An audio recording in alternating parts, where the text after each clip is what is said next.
Hi everyone, this is Bhumika. Welcome to my channel. So in this video, we'll discuss the question paper of English of ATC exam dated 30th November 2018. In my previous video, I discussed the question paper of English for the third shift. And in this video, I'll discuss the question paper of second shift for English only. Okay, so let's start with question number 1. So what we have to find out in this, we have to find out the incorrect phrase, okay, from the underlined. So what is the sentence? If the water level in Periyar rises alarmingly, more people from the banks of Periyar in Ernakulam district were evacuated.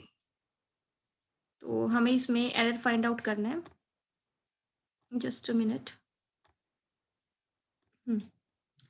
तो error इसमें देखेंगे हम किस में है. So the sentence is if the water level in Periyar rises ये किसकी वजह से आया है? वाटर लेवल की वजह से आया है. वाटर लेवल यहाँ पे सिंगुलर है तो ये हमारा वर्ब भी सिंगुलर होगा.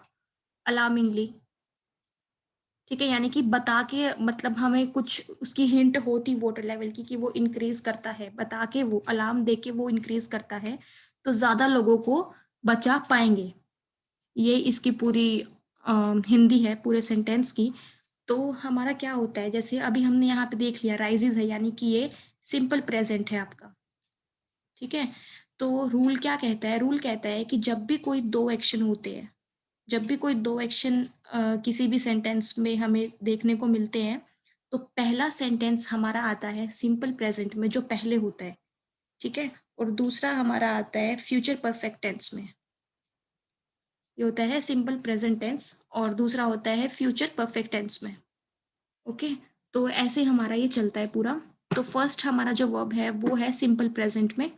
तो नेक्स्ट वाला जो होगा, नेक्स्ट वाला हमारा जो होगा वो हमारा आएगा फ्यूचर परफेक्ट टेंस में. So this is incorrect. Were evacuated, this is incorrect. So what should be here in place of this were evacuated? It should be will have evacuated. Okay, will have evacuated.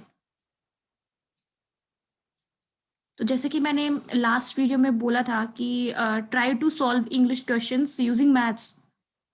Okay, like in maths what we do, we just use our formulas or just the equations, the rules. Likewise we have to do in English. Try implementing the rules which you have studied. Okay, so that's how we do. तो ये rule था हमारा. अगर कोई doubt हो तो बता देना मुझे, मैं एक्सप्लेन कर दूंगी आपको फिर से. So the second question is, select the option that is not an antonym of another word by way of adding the prefix im. Prefix होता है जो आगे लगे, सफिक्स होता है जो वर्ड के पीछे लगे. Okay, so impassive, impertinent, imperceptible and impression. तो आपको वैसे तो देखने से ही समझ आ रहा होगा कि कौन सा गलत है इसमें, किससे नहीं बन रहा है एंटोनिम कोई. तो ये बोलना क्या चाह रहा है क्वेश्चन में? क्वेश्चन में ये बोलना चाह रहा है जैसे ये इम्पैसिव है तो पैसिव कुछ वर्ड होगा और इम लगाने के बाद वो उस वर्ड का एंटोनिम बन गया है, वो उसका विलोम बन गया है, उल्टा बन गया है. ठीक है, तो हमारा पैसिव क्या होता है? पैसिव, इम्पैसिव जो हमारा होता है ना पूरा, ये तो होता है हमारा active. Okay, like showing some reaction. Okay, passive हो गया, शोइंग सम रिएक्शन. ओके, और हमारा इनपैसिव हो जाता है शोइंग नो रिएक्शन, कि कोई रिएक्शन नहीं है, बहुत ही इम्पैसिव है, बहुत ही लेजी है, बहुत ही इनएक्टिव है. ओके, तो इम्पैसिव हो जाता है शोइंग नो रिएक्शन, यानी कि ये तो पैसिव का उल्टा बन रहा है. उसके बाद है इम्पर्टिनेंट. इम्पर्टिनेंट, पर्टिनेंट आपका क्या होता है? जितना ये है पर्टिनेंट, ये आपका होता है closely related to something, closely related to something.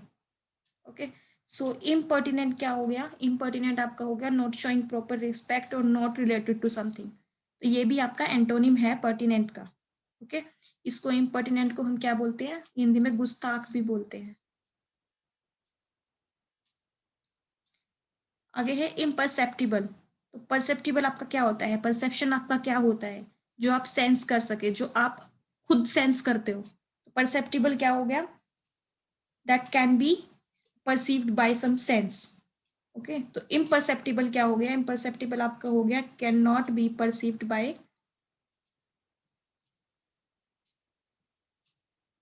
Sense. Okay, जैसे ये सेंस वाला है ना, ये दो वर्ड होते हैं। वैसे मैं क्वेश्चन के अलावा कुछ बता रही हूँ आपको। ये तो है कि can not be perceived by sense, जो हम सेंस नहीं कर सकते। एक होता है can not be perceived bye touch, जो हम टच करके नहीं पता लगा सकते, उसको हम क्या बोलते हैं, इम्पैल्पेबल उसको बोलते हैं। इम्पैल्पेबल, तो आप ये याद रखना। ओके, तो ये भी एक हो जाता है इम लगाने के बाद एंटोनिम पैल्पेबल का। तो ये दो बहुत ही कंफ्यूज हो जाते हैं हम इसमें, तो याद रखना। इम्प्रेशन, इम्प्रेशन क्या है, इम्प्रेशन आपका हो जाता है ओपिनियन। ठीक है, ऐसे बोलते हैं ना, first impression is the last impression. आप जैसा दिखोगे पहली बारी में, वही आपका, एक बंदे के आगे आपका जो फर्स्ट ओपिनियन होगा वही उसका लास्ट बन जाएगा। ठीक है, तो वही है इंप्रेशन। तो प्रेशन तो कुछ नहीं होता है, प्रेशन इज नथिंग। तो यानी कि हमारा आंसर ये है इम्प्रेशन। इम्प्रेशन, इम लगा के प्रेशन के आगे कोई भी एंटोनिम नहीं बन रहा है प्रेशन का। So correct answer is impression. I hope आपको समझ आ रहा है। Next question is somebody has stolen the manhole cover in our lane। क्या बनानी है इसकी, इसकी हमें पैसिव फॉर्म बनानी है। ठीक है, तो मैंने आपको लास्ट वीडियो में क्या बोला था कि हम ऑब्जेक्ट को आगे ले आते हैं, सब्जेक्ट को पीछे ले जाते हैं। ठीक है, किसी ने मैनहोल कवर चुरा लिया, किसी के द्वारा मैनहोल कवर चुरा लिया गया। ठीक है, तो ये द्वारा जो हम करते हैं बाय, बाय जिसमें यूज होता है वो हमारी होती है पैसिव, और किसी ने चुरा लिया केवल बता रहे हैं active, that is active form. Okay, तो इसको हम कैसे करेंगे, ऑब्जेक्ट को हमें आगे लेके आना है।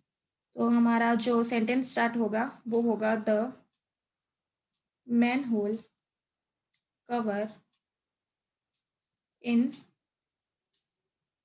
Are lane. अब है हमारा वर्ब, ये तो चलो हमारा हो गया। ये कवर इन आर लेन को कुछ फर्क नहीं पड़ता है, आप पीछे लगाएं या फिर मैनहोल के, सॉरी इन आर लेन को कोई फर्क नहीं पड़ता है, आप एकदम लास्ट में लगाएं या फिर ऑब्जेक्ट के साथ ही धड़ लगा दें। वो आपका ऑप्शंस पर डिपेंड करेगा कि कैसे ऑप्शंस हैं। तो the manhole cover in our lane अब है वर्ब। तो has stolen, has plus verb की थर्ड फॉर्म, ये किस में कन्वर्ट होता है आपका, ये कन्वर्ट होता है has plus been plus verb की third form, has been stolen. The manhole cover in our lane has been stolen. अब बाय समबडी आप लगाएं या ना लगाएं वो आपकी चॉइस है, और वो आपके ऑप्शंस पे भी डिपेंड करता है। तो इसमें नहीं है ऐसा कोई option, the correct option will be number 1। The fourth question is she didn't buy. देखो, एक तो सबसे बहुत इंपॉर्टेंट रूल है, आप इसको बिल्कुल भी मत भूला करो। और हमारी जो हैबिट होती है, हम जैसे बोलते हैं, जैसे हमारी स्पीकिंग है, उसके हिसाब से हम डिड के साथ हमेशा वर्ब की सेकंड फॉर्म लगा देते हैं, हमेशा। लेकिन डिड अपने आप में पास्ट है, ये पास्ट है, इसके साथ हमेशा वर्ब की फर्स्ट फॉर्म लगेगी। तो इसको मत भूलना, कभी भी डिड के साथ हमेशा फर्स्ट फॉर्म लगाना। चलते क्वेश्चन पे। She didn't buy the second hand study table because it's, oh sorry, because dash top was chipped off. तो टेबल, टेबल का यहाँ पे है, शी ने तो अपना काम कर लिया है, उसने चीजें नहीं खरीदी। ठीक है, क्यों, क्यों नहीं खरीदी उसने टेबल। अब टेबल की बताएंगे हम, टेबल के लिए यहाँ पे यूज करेंगे। ठीक है, तो हर तो गया पहले ही, दैट भी चला गया। ठीक है, दैट तो नहीं आएगा यहाँ पे, यहाँ पे कुछ प्रोनाउन आएगा, इसलिए यहाँ पे इट भी चला गया, इट्स आएगा। Because its top was chopped off, क्योंकि टेबल की जो टॉप थी ना वो निकली हुई थी, वो उतरी हुई थी, chipped of, sorry. Okay, the next question is select the most appropriate synonym of the given word. Synonym मतलब पर्यायवाची, सेम। ठीक है, सेम मीनिंग वर्ड। तो क्या है, डबियस। डबियस आपका क्या होता है, डाउटफुल होता है ये। देखते हैं क्या ऑप्शन है एश्योर्ड। चलो मैं इससे रिलेटेड एक बात बताती हूँ। एक होता है एश्योर्ड, एक होता है आपका एनश्योर, एक होता है आपका इंश्योर। ये तीनों, इन तीनों में क्या आपका डिफरेंस रहता है? एश्योर जो होता है इसका मतलब होता है दिलासा देना किसी को, सर्टेन ऑफ। ओके। एंश्योर जो होता है वो होता है to make sure, to make sure. और इंश्योर जो होता है वो होता है बीमा करना, जैसे होता है ना इंश्योरेंस हमारा, to protect against risk. Okay okay, just hold on.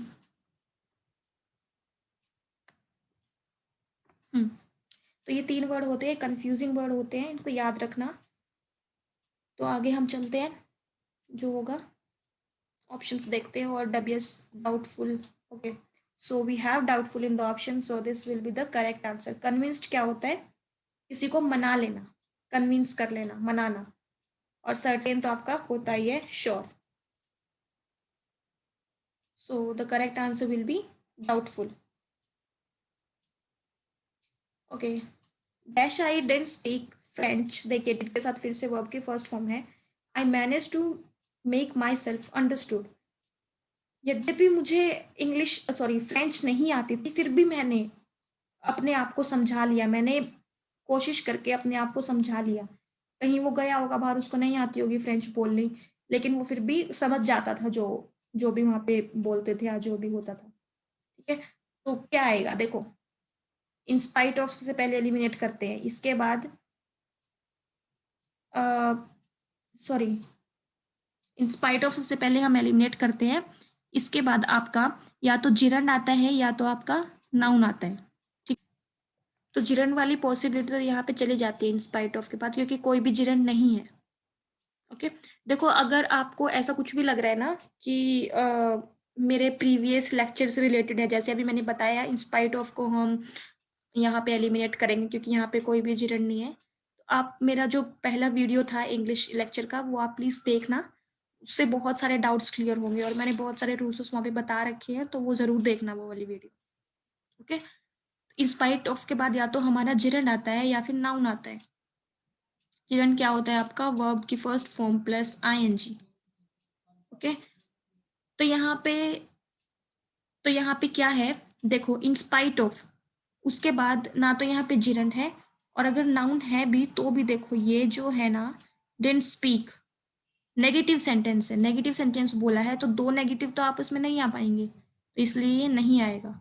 Weather के साथ और वाली कोई भी कंडीशन नहीं है, हमारे पास दो सिचुएशंस नहीं दे रखी है जिसमें से हमें चूज करना हो, तो वेदर भी नहीं आएगा। इन केस आपका यूज होता है इफ के जैसे, तो यहाँ पे तो इफ एल्स कुछ बन ही नहीं रहा है, दो ऐसी सिचुएशन है ही नहीं कि ऐसा होगा तो ऐसा होगा, तो ये भी कैंसिल। इवन दो, या फिर अगर हमारे पास ऑप्शन होता है ना ऑल दो का, तो वो भी हमारा यहाँ पे करेक्ट होता, तो correct answer is even though. The next question is, there is heavy fog at the Delhi airport. The plane hence or the plane dash has been diverted. ठीक है, इन्होंने कंडीशन दे रखी है कि हैवी फोग थी, ये हमें क्या दिया, सिचुएशन दे दी, उसके बाद इसका यहाँ पे कंक्लूजन दे दिया कि इसकी वजह से ये हुआ, जो उसका नेक्स्ट वाला पार्ट है, क्योंकि वहाँ पे बहुत हैवी फोग थी, इसलिए जो प्लेन है वो अपने पाथ से डाइवर्ट हो गई। डाइवर्ट मतलब कुछ ऐसे जा रही है और ऐसे हो गई। ठीक है, अपने पाथ से भटक जाना, डाइवर्टेड। तो यहाँ पे क्या आएगा? देयरफॉर, इसलिए, ये दिया इसलिए, क्योंकि वाला तो सेंटेंस नहीं बन रहा है यहाँ पे, तो यहाँ पे आएगा देयरफॉर, इसलिए हो गई वो डाइवर्ट। हमें फिर से सिनोनिम बताना है, same meaning word reciprocate. Reciprocate क्या होता है? देखो हमने मैथ्स में बहुत पढ़ा है, रेसिप्रोकल। क्या होता है रेसिप्रोकल? न्यूमरेटर बाय डिनोमिनेटर है, तो उसका रेसिप्रोकल जब करते हैं तो उन दोनों की अदला बदली कर देते हैं। ठीक है, अदला बदली करना, यहाँ से कुछ हुआ तो यहाँ से भी कुछ हुआ, दैट इज रेसिप्रोकेट। ठीक है, तो एक तरह से एक और चीज को क्या बोल सकते हैं, यहाँ पे कुछ गया तब यहाँ पे कुछ गया, यानी कि रिस्पॉन्ड हुआ है वो चीज। Respond will be the correct one. Remind तो होता है किसी को कुछ याद दिलाना, रिमेम्बर होता है याद होना, कोई मेमोरी, जैसे कि रिसीव मतलब कि लेना, कुछ रिसीव करना। Okay, so the next question is I was exhausted. Exhausted मतलब tired last night after driving, so I went to bed then usual. Comparison कर रखा है कि रोज जिस समय पे वो जाता था सोने, उससे पहले चला गया। कंपैरिजन जब भी आपका होता है तो आपकी कंपैरेटिव आती है डिग्री, ठीक है। तो यहाँ पे देखो कंपैरेटिव डिग्री कौन सी है, अर्लियर है, तो it will be the correct answer. The next question is, क्या बताना है इसमें, रोंगली स्पेल्ड वर्ड, कौन से वर्ड की स्पेलिंग गलत है। जर्मिनेट, जर्मिनेट क्या होता है, टू ग्रो, तो ये तो सही है। ज्योमेट्री, ज्योमेट्री जो आपकी मैथ्स वाली होती है ना, geometry 2D 3D, that is geometry, ये भी सही है। जनरलाइज, मतलब कि जनरलाइज होता है कि आप एक जनरल ओपिनियन दे दें, बहुत सारी चीज़ों को एक कैटेगरी में रख दें, ठीक है। To make a general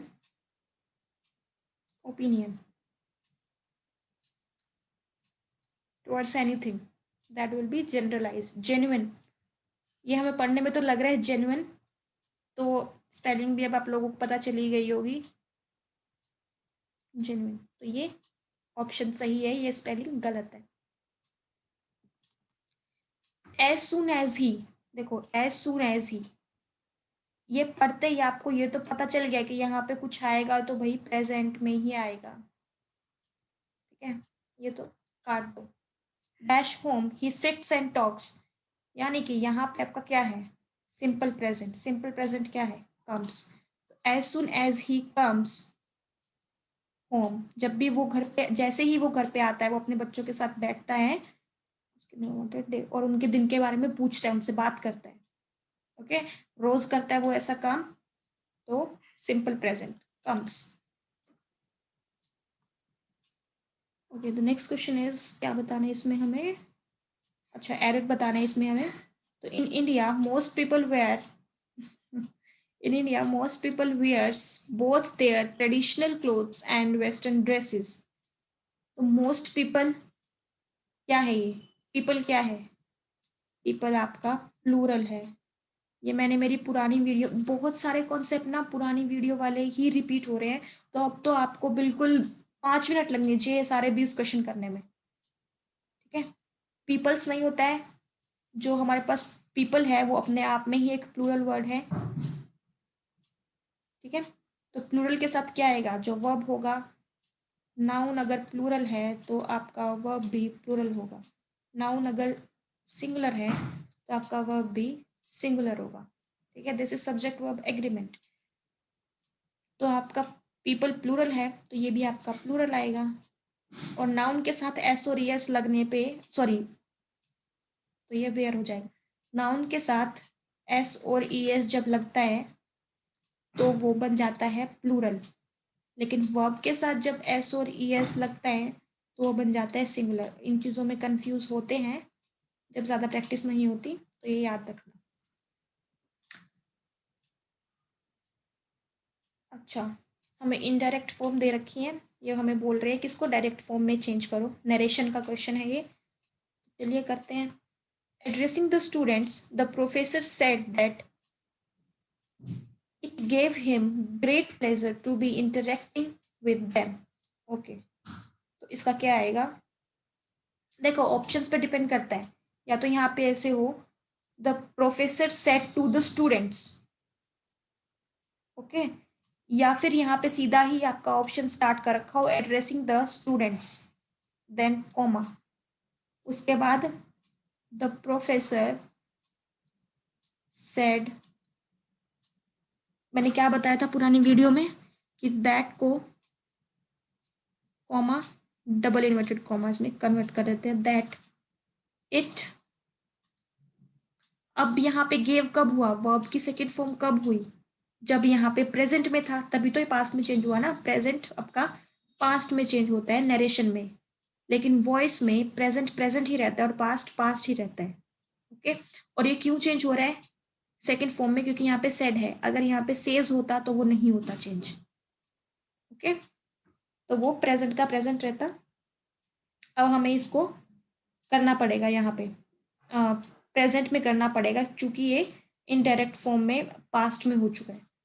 it के बाद क्या आएगा, गिव, सही है, इट गिव, नहीं, इट यहाँ पे आपका सिंगुलर है तो वो अब भी आपका सिंगुलर आएगा, ऊपर बताया था ना मैंने, इट गिव्स, हिम का क्या हो जाएगा, इट गिव्स मी, क्योंकि प्रोफेसर बोल रहा है उसको मिला, तो प्रोफेसर बोल रहा है अभी कि इट गिव्स मी का मतलब professor, it gives me great pleasure to be interacting with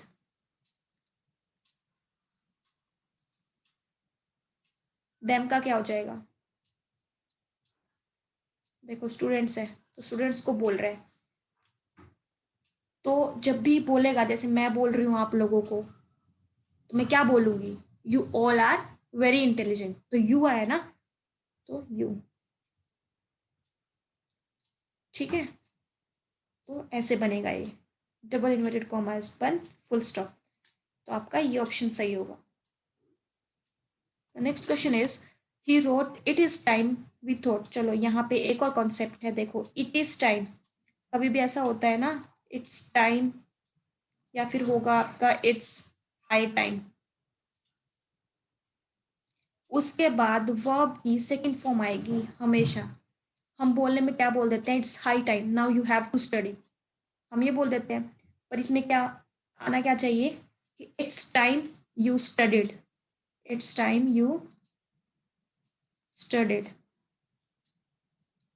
okay, तो ये एक रूल है, इंपॉर्टेंट रूल है ग्रामर का, तो आपको पता होना चाहिए, इट्स हाई टाइम या इट्स टाइम, इसके बाद वर्ब की हमेशा सेकंड फॉर्म आती है, वही इन्होंने यूज कर रखा है, it's time we thought, verb की second form, about settling this deal, तो क्या होगा, ही रोट, ये दोनों किस में कन्वर्ट हो जाएंगे, दैट में, इट, अब इसका क्या यहाँ पे क्या है, पास्ट है आपका, इसका क्या हो जाएगा, वॉज हो जाएगा, इट वॉज टाइम, वी का क्या होगा, वी, वी आपका कन्वर्ट हो जाता है दे में। Okay, it's time we they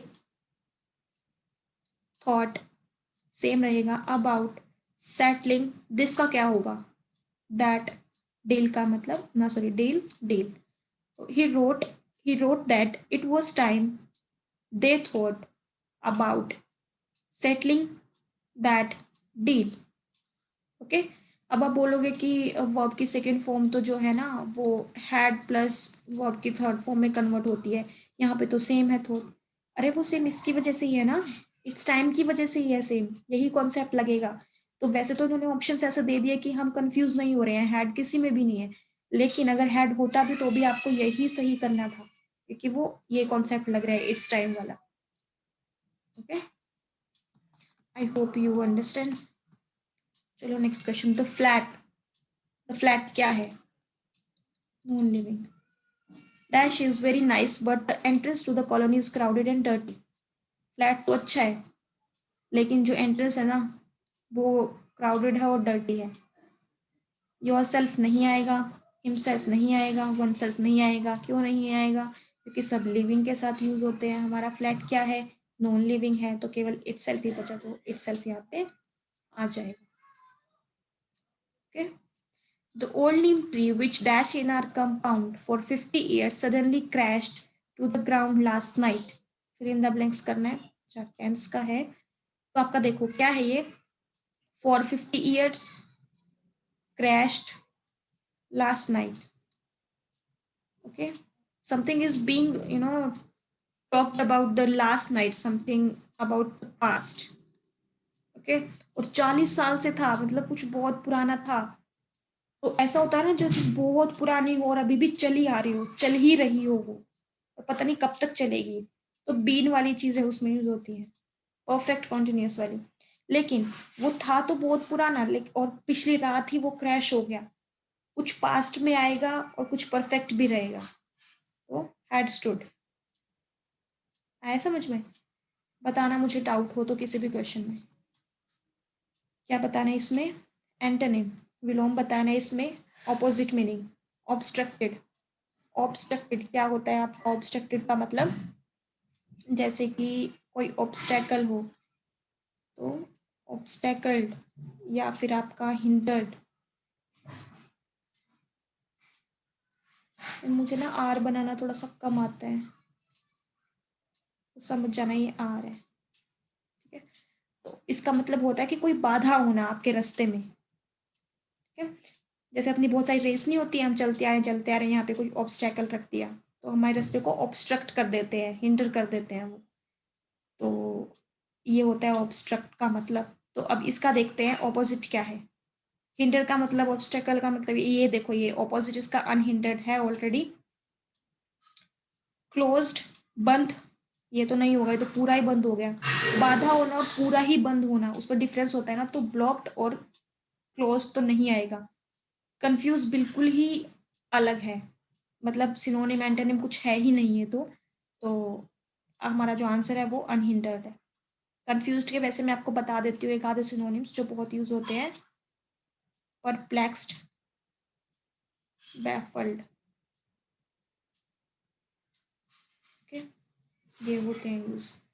next question is correctly spelled, इसमें बताना है किसकी स्पेलिंग सही है। Commission, double M double S. Committee की मुझे बताओ, कमिटी की स्पेलिंग क्या होती है? अभी फटाफट, अभी कमेंट करो, कमिटी की बताओ। और वैक्यूम की बताओ, ठीक है। वैक्यूम की बताना, जरूर बताना वैक्यूम की। देखो नहीं पता है ना, सर्च कर लो, सच में सर्च कर लो। ये तो स्पेलिंग ऐसी है आपको कहीं ना कहीं जरूर धोखा देंगी। वैक्यूम, मैं, मेरा लिखने का मन कर रहा है पर मैं लिख नहीं सकती हूँ। तो वैक्यूम और कमिटी दोनों आप अभी फटाफट, अगर नहीं पता है, गलत सोच रहे हो, सर्च करो, वरना नीचे कमेंट बॉक्स में लिखो अभी के अभी। क्या करना है इसमें? पैसिव में दे रखी है, एक्टिव में चेंज करना है। If he is elected by people in the next election he will be greatly surprised. तो सारा का सारा जो हमें करना है वो इधर ही है। If he is elected, is, और फिर अगर वर्ब की आपकी थर्ड फॉर्म है, उसका मतलब आपका कुछ रहा होगा यहाँ पे सिंपल प्रेजेंट, ठीक है। तो पहले देखो सिंपल प्रेजेंट किस में है? नहीं है, इसमें भी नहीं है, इसमें भी नहीं है, इसमें है। लास्ट वाला लग रहा है अभी तो। चलो देखते हैं, क्या पता कुछ भी ना, ऑप्शन ये भी हो सकता है। बहुत बार ऑप्शन से सही नहीं होते हैं एक भी, कुछ भी हो सकता है। देखते हैं। इफ तो देखो आएगा ही इफ। उसके बाद पीपल, ऑब्जेक्ट को आगे लाते हैं ना। ऑब्जेक्ट सब्जेक्ट मतलब इंटरचेंज कर देते हैं, समझ जाना है एक्टिव पैसिव के उसमें। तो इफ पीपल, उसके बाद हमारा क्या आएगा? Simple present. इलेक्ट, इलेक्ट सही है यहाँ पे? इलेक्ट्स नहीं है सही, इलेक्ट, क्योंकि वो प्लूरल है। इफ पीपल इलेक्ट, ही का क्या हो जाएगा? Him. If people elect him in the next election, आगे he will be greatly surprised. देखो ये है कहीं, इसमें ही था ना ये। This will be the correct answer. She looked very graceful in her dash sari. तो यहाँ पे देखो, ग्रेसफुल तो विशेषता बता रखी है लड़की की। लड़की लग रही थी बहुत ही, लेकिन बहुत ही सुंदर। हमने देखो ये पढ़ा भी था, ग्रेसफुल वर्ड लास्ट वीडियो में हमने पढ़ा था। इसके सिनोनिम पूछा था आई गेस। एलिगेंट था उसका आंसर, जितना मुझे याद है। तो ग्रेसफुल का मतलब होता है एलिगेंट, सुंदर लग रही थी वो बहुत। इन हर साड़ी, अब साड़ी की यहाँ पे विशेषता बता रखी है, कुछ यहाँ पे एडजेक्टिव आएगा, ठीक है। तो ये मुझे देख के ऐसा लग रहा है कि इसमें रूल लगेगा और इसे स्कॉम्प वाला। अगर आपने लास्ट वीडियो देखी है तो मैंने ये रूल 5 स्टार मार्क करवा रखा है। तो देखो ओसिस्कॉम क्या होता है? ओ मतलब आपका ओपिनियन, साइज, मैं दोबारा नहीं लिख रही हूँ, आप देख लेना वीडियो। ए का मतलब age, shape, colour, origin, material and purpose. Okay, ये होता है आपका. तब आप देखो, अब आपका सबसे पहले इसमें देखो कुछ ओरिजिन है, तीन है ये. एक है न्यू आपका, और एक है ग्रीन, और एक है आपका कॉटन. तीनों ही ऑप्शन सेम है बाय चांस, तो तीनों को देखो. न्यू आपका क्या है? एज है. ग्रीन आपका क्या है? कलर है. और कॉटन आपका क्या है? मटेरियल है. मटेरियल है. ओके, तो एज देखो इनमें से कौन कौन सा क्या क्या पहले आएगा. सबसे पहले क्या आएगा? एज आएगी सबसे पहले. फिर आपका क्या आएगा? सी और एम. सी. फिर आएगा आपका एम, यानी कि new green cotton. So the correct answer will B new green cotton first. Okay, हम बाई चांस हमने यही ले लिया और यही आंसर करेक्ट है. तो ये था आपका इंग्लिश का पेपर, सेकेंड शिफ्ट का, 30 नवंबर का 2018. इसमें कोई भी डाउट हो किसी भी क्वेश्चन में, या फिर मैंने कुछ गलत बताया हो, आपको ऐसा कुछ लग रहा हो कि नहीं ये तो हमने पढ़ा ही नहीं कभी, या फिर आपको कुछ दोबारा पूछना हो मुझसे, तो नीचे कमेंट बॉक्स में लिख देना, या फिर मुझे मेल भी कर सकते हो अपने किसी डाउट के साथ. कोई और कुछ डाउट हो तो उसकी फ़ोटो भी डाल देना, मैं बता दूंगी. बाकी अगर मेरी वीडियो आपको पसंद आ रही हो तो इसको खूब सारा शेयर करो, मेरे चैनल को सब्सक्राइब करो, और बस मेरे कंटेंट को देखो और पढ़ो. Thank you so much for watching my video, and all the best for your exam. God bless you. Bye. Take care.